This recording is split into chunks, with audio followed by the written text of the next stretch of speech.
She again was affected by this account that had happened maybe before she was even born. That this account that she has heard about this God who brought a people out of the nation of Egypt, which is a world power at that time. This God had brought them out of Egypt. So she has a reverence for this God that these people are serving. And Moses is making a statement, as we often do. We think about, a lot of times we'll say that person's a, you know they're a Christian, but they don't do that, they don't do this. And they're not doing this and not doing that for any other reason except they don't want to blaspheme the name of God. They'll say that person is a dick, he says, or she says she's this committed, and I see him doing some of everything. Again, one of the things we're so careful to try to do is not to have do things that's going to blaspheme, that's going to cause people to blaspheme God. But once again, salvation is free, and salvation isn't something you have to work for, but my goodness, it seems like something we should be so proud, so pleased that God chose us to be part of his family. It's like somebody once said, they said, salvation is free, but it's priceless. There's a priceless treasure, it's a priceless gift. And you know, it's something you couldn't buy anyway, but it's free. It is free. You can't get around that part, but it's priceless. We should treasure our salvation as a priceless jewel, a priceless, whatever it could be priceless. Like a friend or a loved one, you know, or your husband or wife, they're priceless. A brother or sister, they're priceless. But our salvation, he says, he goes on and says, and goes on and gives a description of what everybody's seeing, all these things that God is doing. This cloud is following them. And he said, but they're going to tell the story in a different way. They're going to say that God brought them out, and God says he's going to, you know, why does he make this statement? I'm not in verse 15 now, but when you get to verse 15, he makes a statement. If you kill him as one man, because God had told Moses that he would kill every last one of them and make a nation out of Moses. And a lot of people may have taken that, well, I might want to have a nation after me. But Moses didn't. Moses still had a heart for the people. And once again, these people, we're in chapter 14, but in chapter 12, his own brother and sister turn against him. This chapter 13, they turn against Moses. In chapter 14 here, they're still against Moses. We get to chapter 16, there's going to be another group that comes against Moses. But Moses has a heart that we see in a lot of Christians here, though. They can pray for other people. They can still intercede. They don't dwell on what somebody did to them wrong. They dwell on what's right. And the thing about being right, they're alive to see another day. No matter what happened that day, God let that thing happen. He's going to allow them a chance to speak and to speak for his goodness for that day. Yeah, of course. Thank you. And I just wanted to say that if we notice with Moses on this entire journey, he never defended the Israelites for their wrongdoing. He never took up for them or anything. He put his faith in God's mercy to save the Israelites. Now they were wrong all the time, but Moses never, tried to defend them for that. He just wanted the Lord to have mercy on them.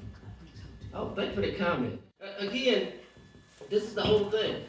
We talk about, again, when people do something wrong to us or we've been hurt or lied on.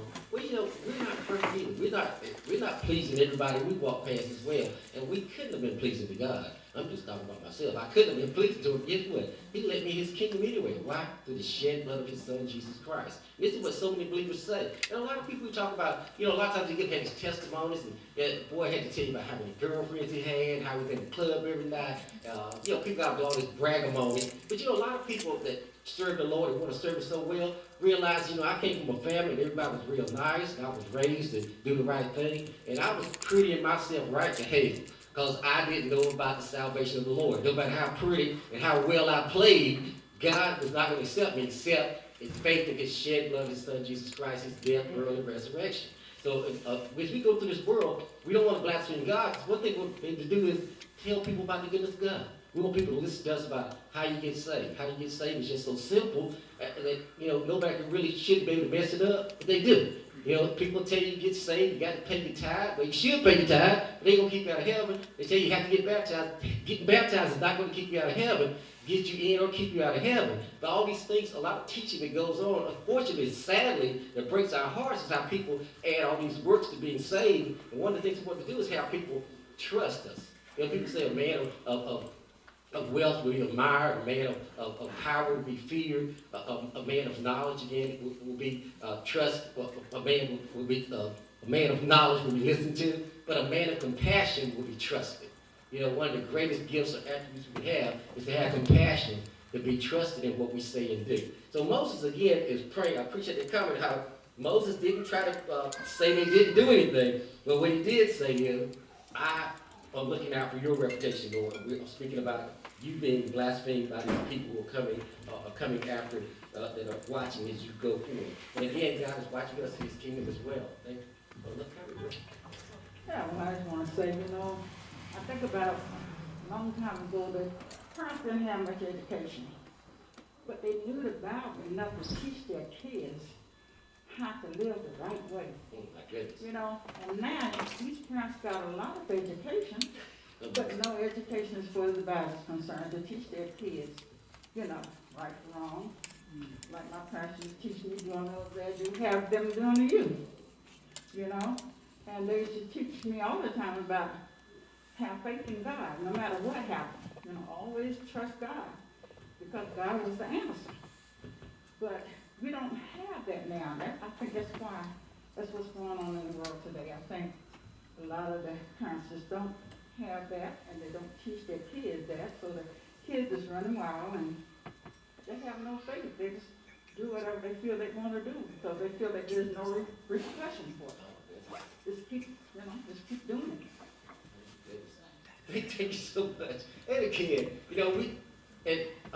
we came from parents or grandparents that didn't have that much education. But again, they somehow showed you how to trust in the Lord.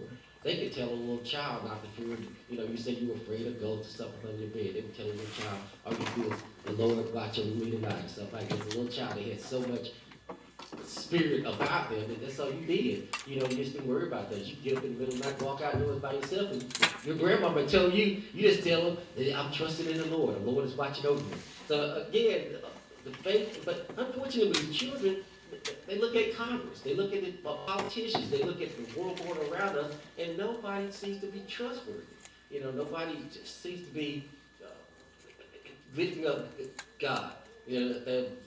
I don't know if they use God if I'm really running for office. And after that, everything seems to be about them or it's not about the people. And again, we don't have a democratic government, we have a representative government. They're supposed to represent us. But I don't know if they represent you or not. I hear them talk sometimes. That's not what I think about it. But anyway, that's the kind of government we have. Somebody says democracy is the worst kind of government, except for everything else. So we probably got the best form of government. It's just we're not making it work like it should. I'm sorry about that, y'all. It's not kind of politics. Okay, but it says here, moving to verse 16, because the Lord was not able to bring the people out. And again, these people, the Egyptians, we know, lost we don't know how much of their army, but they lost a tremendous amount of their army. Not only did they lost the GDP, the gross national product. The fields were destroyed. Locusts came in. All these deaths had happened. So this nation of Israel had lost a lot. The nation of Egypt had lost a lot. Moses is reminding them that they will be blame and give a picture, or an entire different story of how these people died in the wilderness. And Moses used that term in verse 16, I beseech you. It's kind of like it reminds us again about the account in chapter 18 or 19, I'm sorry, y'all, of Genesis, when Abraham finds out that the angels are going to destroy Sodom and Gomorrah. And Abraham does what? He goes to court. He pleads for the people of Sodom and Gomorrah. And he keeps pleading until he gets down to 10 people. And unfortunately, we look at another, talk about God being blasphemed. We feel so sad that our friend Lot had been in Sodom and Gomorrah, not only in there, he was in political office. He sat in the gate. He was a judge. And he wasn't able to influence 10 people. Again, a lot of times I read this story, it really made me think about who am I influencing for the Lord? Who am I leading anybody to the Lord? This man had been there forever and a political leader, and he couldn't get 10 people to trust him. Even his son-in-laws didn't trust him. So again,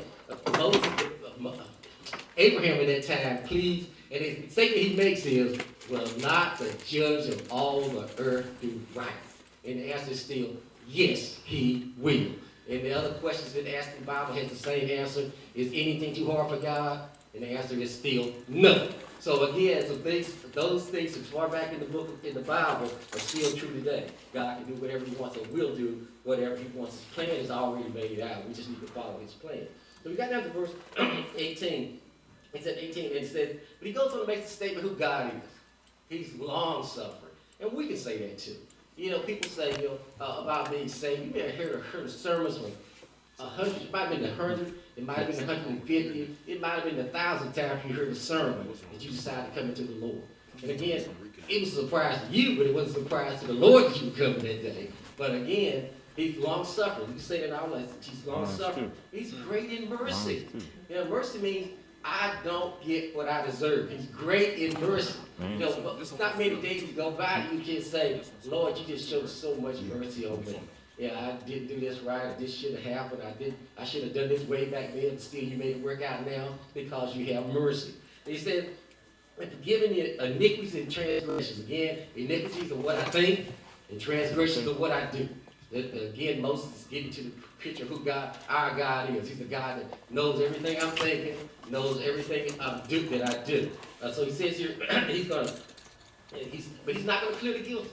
You know, there's some people that are not going to ask for forgiveness. He's not going to clear the guilty. And he's not only that, he's going to visit that upon the next generation, and perhaps the next generation. So this combination of what Moses is saying here, he's reminding us that, you know what we need to do? We definitely, as Sister Jill was talking about how parents raised their children back then, you know, we really need to think about it. We want our children to be blessed for the next generation, blessed for the next generation, blessed for the next generation. Yes, we do.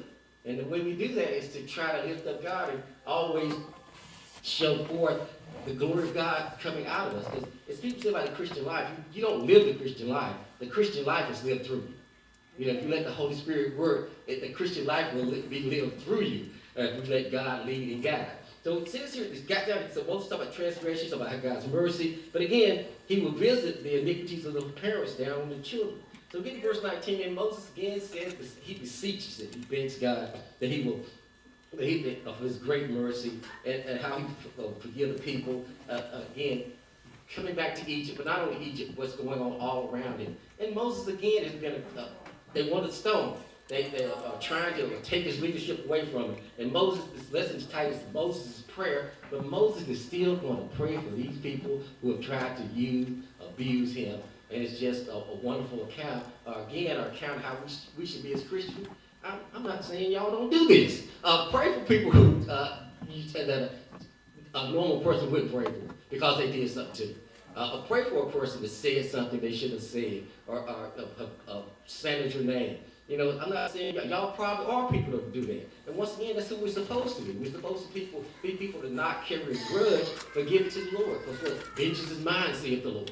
And also, we don't want anybody to be lost. No matter how mean that person was to you, because once again, we want all that nice to everybody either. No matter how mean that person was to you, what they did to you, you don't want them to go to a devil's hell. You want them to be in heaven.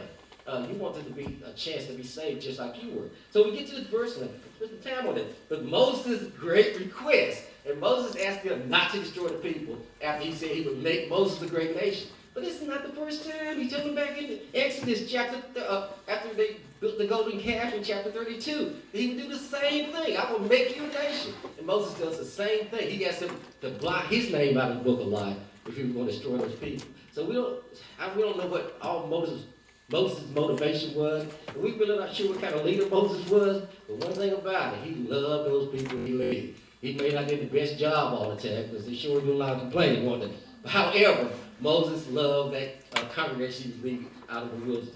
We're going to the next reading, which is verse 20. It's God's great judgment. Verse 20. And the Lord said, I have pardoned according to thy word. Verse 21.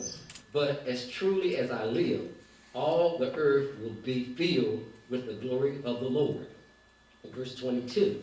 Because all those men which have seen my glory and my miracles, which I did in Egypt and in the wilderness, and have tempted me now these 10 times, and have not hearkened to my voice. Verse 23. Surely they shall not see the land which I swear unto their fathers, neither shall any of them that provoked me sin. Verse 24. But my servant Caleb, because he had another spirit with him and has followed me fully, him will I bring into the land whereunto he went, and his seed shall possess it. Okay. Starting at verse 20, he says, the Lord says he's going to pardon according to his word. You know, and again, they intended to not follow God, get another captain and go back to Egypt. Decided they were going to they wanted to stone Joshua and Caleb for giving a positive report, giving the minority report, and a positive report about the land of Canaan and how they were able to conquer it. And also, they were blaspheming God, but also they were criticizing Moses, and Moses was God's choice. Again, that was God's choice, and he was blaspheming. It's kind of like we look at the Bible, God has so many plans that we really don't take advantage of. You know, Peter was talking about, Peter makes a statement in 2 Peter, what's it, 2 Peter, where he says, the wife is the husband treats the wife as the weaker vessel. And a weaker vessel doesn't mean she's weak. A weaker vessel is kind of like a man's made out of iron and she's made out of porcelain. It's just as valuable and just as important. But anyway, weaker vessel. But he goes on to say, and be not upset with your wife because it hinders your prayers. You know, a lot of men don't even know that. You know, they carry a grudge against the wife and they wonder what the prayers they're going through. But anyway, we start reading the scriptures. We might understand a lot more of what God said to get this thing right with your what the sleeping beside you. Can't get along with him. How in the world supposed to show God's love to the rest of the world? Okay, I got off the subject. But anyway, it says here, God says here that he's going to take this and this word, again, Moses has gone on to try to remind God about his reputation, which God doesn't need his reputation reminded of. But this prayer that Moses has is the kind of prayer that sometimes, you know, there's some people that pray and you'll say, oh my goodness, that was the best prayer I've heard. That prayer really touched me because it was a God-given prayer. These things that Moses had in his heart, God put them in his heart. When we first meet Moses, Moses is so incredibly reluctant to go on what the mission God tells him to go. He tells him to go back to Egypt, and man, he comes up with every excuse in the book and borrows something from somebody else, evidently. But God has all that worked out. He even tells him that Aaron, your brother's coming to meet you. So evidently to talk with Aaron and tell him to come, go meet your brother Moses. You haven't seen him in 40 years. He takes Moses into Egypt and does all these miracles through Moses. And he takes Moses out to the wilderness. But unfortunately, this place currently Kadesh, I don't have trouble with this word today. Kadesh Barnea, where they are, is a famous place because it's where at this same place is where Miriam is going to die. Of course, Miriam's going to be 130 years old now. She lived a wonderful, wonderful life. Even though she complained against Moses and was turned leprous, God still lets her live till they get ready to go to the land of Canaan. This is probably where near where after they circle around too, where Aaron's going to die at. And we know that Moses would not get to go into the land of Canaan either. And God still, this man still prays for God to forgive these people and to because of his glory. And God goes on to verse 21 and says, make the statement, he said, but truly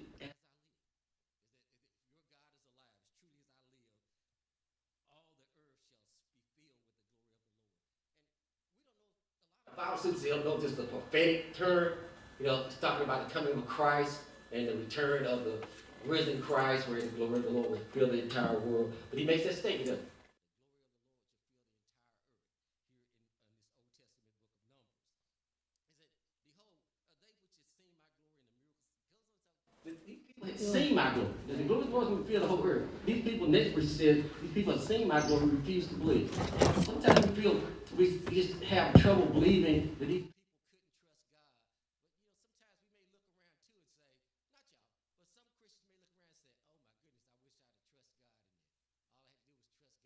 and it would have been all right. But I stayed up all night, called every neighbor and friend, when all I had to do was give that to God and go on my way. And I'll have a very, very happy day.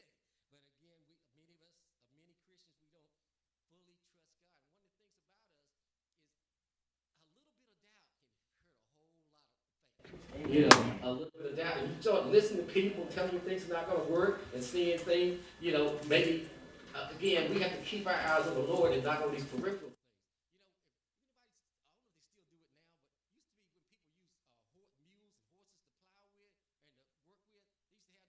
Called blinders. It would be part of the harness that you put on the mule. You don't know part of the blinder you put, horse bridle you would put on the mule that would have just, the mule could only look forward. It was called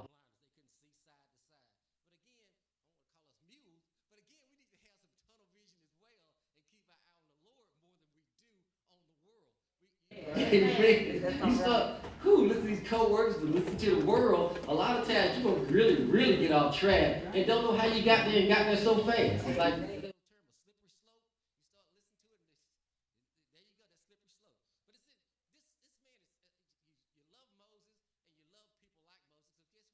probably know some people like Moses. Y'all know some people that have been mistreated, talked about, put down, and guess what they did? They prayed for them people. They didn't take it. They went on the bed. You said, how did Mama go to sleep with all that going on? Because Mama know that the Lord can work this out.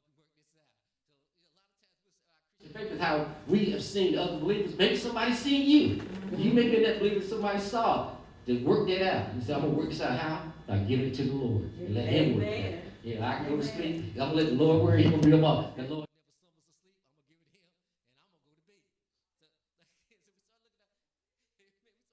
Our Christian faith is faith. You know, we say that a lot of times. I have a Christian faith. Well, faith is believing in God. Our Christian faith is believing in God. Not just Jesus Christ coming, which is the most important thing that ever happened, but everything He said.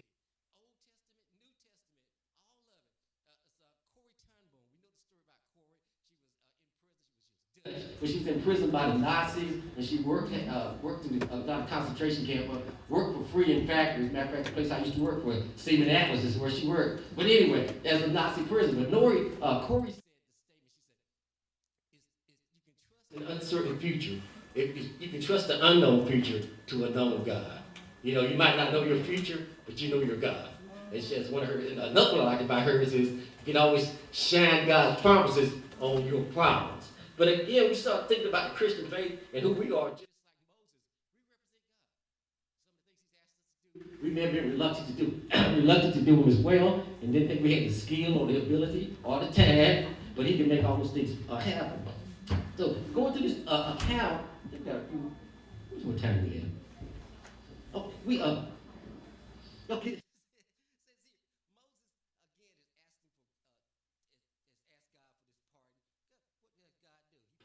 And you can say the same thing. I've asked God to work this out, and He did.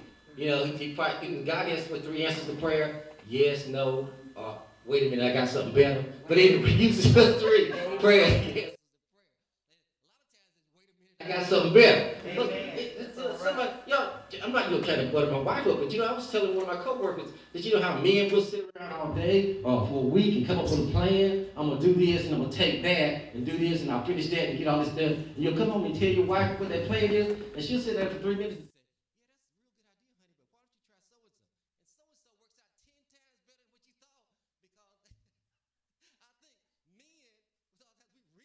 but women just in 2. They just think about it for a few minutes. Well, intuition, I think intuition is a real thing. Women in 2 and answer, because it happened to me too many times. I've worked on a plan, time I spent on it. It's the same thing about the Lord. A lot of times we got all these plans about fixing things. We got to give it to Him. Because life's going to be so much better, you're going to be so much happier, and so much more fun to be around if you give it to the Lord.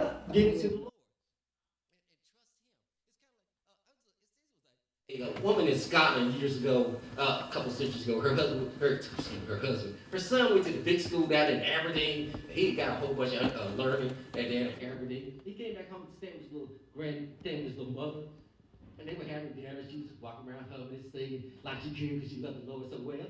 And he talked about what he learned in the university, and how the universe was so big and spread for its galaxies and galaxies and galaxies and galaxies. And she said, "It's so wonderful." He said, by the way, with all these things that God watches over, why is losing your soul so important? Is your soul that important to Him about the entire galaxies, these galaxies and galaxies that He has to look over? And she said, she thought about it. It was kind of depressed her, but she didn't have an answer for him. But she gave him his meal and went to bed. And the next morning he gets up, she's walking around the kitchen humming and singing again. And he said, "I'm sorry about last night. I didn't mean to upset you." And she said, "I'm not, son. I went home and I went to bed and thought about that thing." She said, "If the Lord loses my soul in this great universe, He's really lost nothing. But He loses my soul, He's lost His reputation." And again, everything God has promised us, he's not going to lose his reputation.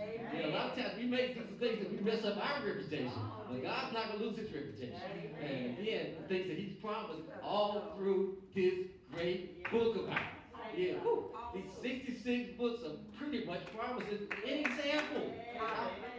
You know, these were, give me Paul. I don't know if Paul wrote Hebrews now, but they write Hebrews said they were examples. You know, these things are examples for us to live by. What David did, do this, don't do that. What Saul did, with King Saul, we love King Saul. He's tall, he's good looking.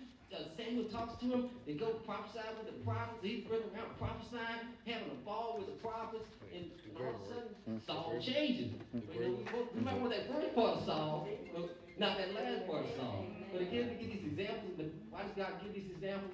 So what these examples maybe mean? I might need to look at that and say, oh my goodness, that joke is me.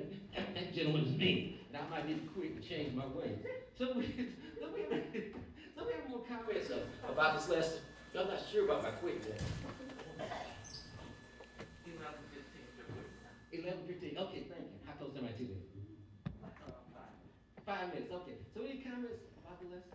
But again, this is a lesson where we love about this Sunday school lesson how it's been chronicled. It's how this gentleman has chronicled this lesson where we're kind of going through chapter after chapter, building upon it. It's pretty much like we read the Bible. We have a daily Bible reading. We'll go through it and we'll say, oh my goodness, they say in the New Testament. You'll say what Matthew just said, and then Mark said it, then Luke said it. Why did he say the same thing? So that we get it. People like myself, we get it. You know, the Bible give all these examples. This is an example of Moses as well. So we got that. She said, surely, at verse 23, he said, surely thou shalt see the land, thou shalt not see the land that he promised him. And we have to remember that Moses made a statement in one of his first prayers in the book of Numbers that there are 600,000 men who were footmen. So there's 600,000 men who are going to die in this wilderness journey at least. And they're going to be, and the reason they didn't want to go into the land of Canaan was not in our reading. But the reason they said they didn't want to go, because their children would be prey. Their family would be taken from them, would be prey. Well, guess what? They don't get to go, but their family does. You know, their son, in 40 years, and probably a son and a grandson get to go into the land of Canaan from a man that didn't want to go. And I think one of those questions that a lot of Bible students ask, did the people from the tribe of Judah and from the tribe of Ephraim die as well? Because we know that Caleb is from the tribe of Judah and that Joshua was from the tribe of Ephraim. Well, we don't know. But probably David might have been pulled in with that crowd was complaining as well. Even though their leaders came back with a positive report about the land. They still could have come back and been, assimilated with those who were complaining against Moses. Well, and again, not complaining against Moses, they're complaining against God. You know, it's kind of like even like with a marriage, we do a lot of complaining, but we stood before God and said what? Oh, I don't think women, they didn't even say obey in weddings anymore. But anyway, you're supposed to love, honor, and obey. But you know, a lot of times we go, they still say thank you, but obey. And again, I guess some of us might be hard to obey. But you know what? First of all, you shouldn't be unevenly yoked. You should be married to somebody who knows the Lord as well, if you're a believer as well.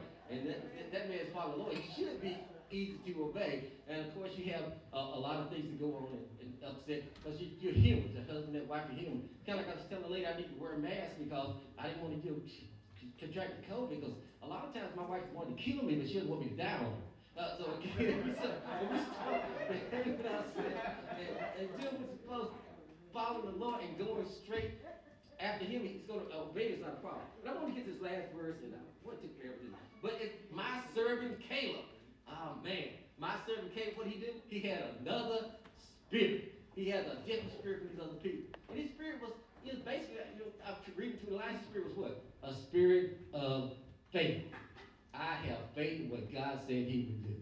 When Joshua takes him into the land of Canaan, this is chapter 13 before Caleb gets to get his property. But he makes a statement, I am 85 years old. He was 40, y'all do that. He was 85 when they get into the land of Canaan. He had the strength to take his mountains. And now he doesn't ask for the plains, he doesn't ask for the coast, he asked for the mountains of Jerusalem. So that tribe of Judah gets that mountainous area that will later become where the temple is built. And it's, again, mountains. David they tell us if you go to Jerusalem, haven't been, as the people you go, they say there's an incline up to Jerusalem. It's a real high city. It's a city on a hill. Zion and Jerusalem. Zion is another city. But anyway, Zion, you say it's the same thing. There was a city that David took called Zion. Then he takes another one called Jerusalem. But anyway, those cities up on a hill. So he said, Caleb had another spirit. And he did what? Followed him fully. There's nothing else we can say about our Christian life if you never sung a song in the choir, if you never ushered, if you never did anything, you came to church. But you know what? If you followed him fully, a lot of these other things, that's because I asked you to usher. That may not be the Lord. But anyway, you followed him fully. You know, a lot of times we can say, I'm not doing anything for the Lord. Well, he brought you in for some reason, just because you haven't done it yet. If you follow him, you'll do it. And you're not going to leave this planet until you do. A lot of times, somebody said, until you do what God is planning for you to do, you are immortal. That's what, again, God has a plan for everyone that come to the kingdom. Why did I bring that child in? Well, I brought that child in through faith of my son's death, burial, and resurrection. But I brought that child in to do a work for the kingdom. So again, as we start going through this Moses' prayer and God's answer, God always answers prayer. And he's a God that will not leave us. Amen. He's a God. It is prayer. The thing about prayer is you can pray intercessory prayer. It's not something you get everybody to do. You know why do people ask y'all to pray for them? Because they see how calm you are in the storm. Why do people ask you to pray for them? Because, you don't get upset at work all the time. You ain't complaining about your spouse and your children. They have a person who has a calm spirit. There's somebody that they feel has given their life to the Lord. Just how you get to be an intercessory prayer. You don't ask everybody to pray for you. But maybe you do. But anyway, most people, one thing about people who have come to the Lord, yet unsaved people, they can spot a real Christian. They can spot a real person that knows the Lord. A lot of them playing and cutting up, playing pretty. But they know the ones that really know the Lord. And you know what? One of the things you just can't hide. You might not even, well, I'm sure you don't want to hide it. But if you know the Lord, you cannot hide it. And people will recognize that. So again, as we look at this lesson and keep moving on through this book of Numbers, we're going to see how Numbers, again, like the book says, it's numbered. It numbers the tribe. It gives you a number of the tribe. It gives you a number of all the gifts that they will bring to the Levites. But it also gives you a picture of how the number of people who died for being disobedient. They're going to be, 15 have already died, then 23 the last lesson. Going to be 600,000 that die over the 40-year period. When chapter 16, when Korah and his gang come up against the Lord, there'll be another few thousand that die. So, and the plague's going to come from snakes. And also, this book of Numbers how following God is a blessing, and how being disobedient to God, those numbers are really, really impressive as well. That he will take you out in sounds like a horrible way. So we're going to be moving on to next week's lesson. I think I've probably gone over my time, but today's fall quarter is entitled Faith on Trial. A lot of times your faith is on trial. The man said, if you're tried as a Christian, there'll be enough evidence to convict you. But again, faith on trial. We're in the third unit, which is entitled Taking God Seriously. He's not a God to play. Okay, take this quarter away. So next we're going to be moving right through the book of Numbers again, and we're going to be in chapter 16. I kind of got a heavy lesson talking about Korah and his rebellion. But again, Moses, he travels through this, leading these people through the wilderness. He's going to have all these people come against him. But Moses is a man that we saw parenthetically in one of the verses week before last, where he said Moses was the meekest man in all the earth. It's in parentheses, so somebody else wrote that down, but we really can't deny it. Again, meekness doesn't mean you let people walk over you. Meekness is you have that power under control. No one was more meek than our Savior Jesus Christ. He had the power to call legions of angels. So we're going to end our lesson, and I hope you gleaned something from it, and I appreciate the participation from the class. I guess we're going to have our closing prayer. Did you give us a closing prayer? Would you give us a closing Sunday school prayer? Remember our own Deacon Jones gives us our closing prayer. Let us pray. Our Father and our God, once again, we bow to say thank you. Thank you, Father, that you've allowed us to gather together and study your word. We pray, Father, that you continue to be with us, guide us and direct us, keep us in the path of righteousness. Help us have a thought to know and to know your will. That's all that's planned by your hand. And Father, when we gone the last mile of the way, when we finish this walk of life, we pray that you give us a home in the kingdom. This is our prayer for Christ's sake. Amen. Amen. This concludes our Sunday school lesson. Thank you for your participation.